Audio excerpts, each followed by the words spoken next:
licensed massage therapist from Bridging Health Clinic here in Harrisonburg, Virginia. And we're going to talk a little bit about trigger point therapy, what it is, and how to do it. Because we're going to dive into that in future videos with specific areas that we'll get to work on with cool tools. So, trigger point. What is a trigger point? It's a generalized local area of tension in a muscle that can refer pain to other parts of the body. So for example, if I have trigger points in my neck and shoulder here, I can refer pain up around my head or up to the back of my neck. And it could also be felt kind of right around that trigger point also. So it's typically a tight band of muscle. It might feel like a guitar string or like a thick marker when you go over it. And even sometimes like a hard P, it could feel like. And when you press on that, you will feel whether that pain refers to another area of your body or if you feel it kind of radiate out from that centralized point that you're pressing on.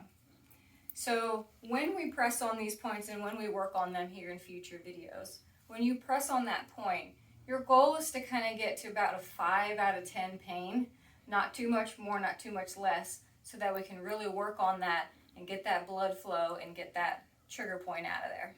And what you're going to want to do when we get our fancy tools here is you're going to press on that point and you're going to stroke that muscle, whichever way those fibers go in that muscle, okay?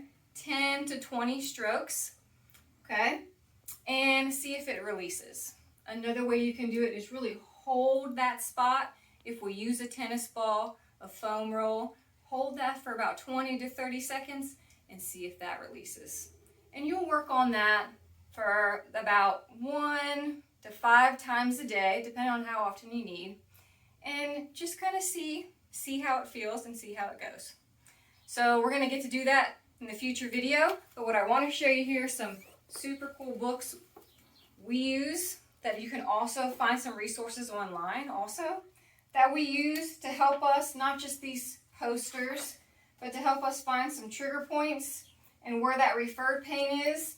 So we're going to kind of refer to some of these in the future videos as well as we get our tools out. So stay tuned for the next episode, and we'll see you soon, guys. Bye.